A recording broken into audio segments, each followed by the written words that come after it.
কিছু কিছু শ্বশুর শাশুড়ি আছে যারা দেখবেন কি যে ছেলের ইনকাম বেশি, যে বৌমার বাপের বাড়ির ধনী বেশি, তাদের প্রতি ভালোবাসাটাও বেশি।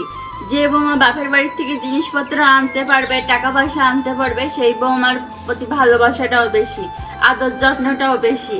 মাছের মাথা হলে যে ছেলের ইনকাম বেশি, মাছের মাথাটা তার পাতেই পড়ে।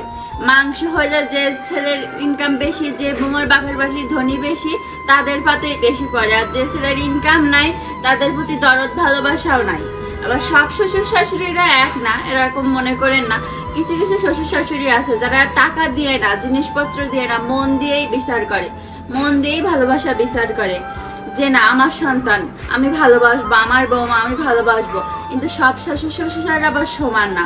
কেউ কেউ টাকার লোভও আছে যে ছেলের শ্বশুর বাড়িতে এইটা নিয়ে আসবে, ওইটা নিয়ে আসবে, টাকা পয়সা দেবে, ছেলেরে এইটা করে দেবে, ছেলেরে ওইটা করে দেবে, এগুলো না দিলে হবে না। সবাই আবার এমন করে না।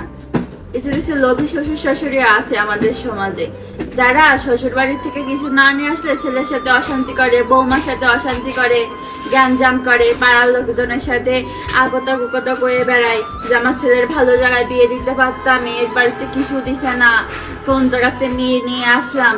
যখন দেখবেন যে একটা ভালো বড় লোক ফ্যামিলিতে মেয়ে নিয়ে আসি, তখন পাড়ায় গর্ব করে বলবে হ্যাঁ আমার ছেলের আমি মানুষের মতো মানুষ করতে পারছি, শ্বশুর বাড়ির বড় লোক, ভালো মেয়ে নিছি, শ্বশুর বাড়িতে অনেক জিনিসপত্র দিছে, বাপের বাড়িতে অনেক জিনিসপত্র বৌমা নিয়ে আসছে।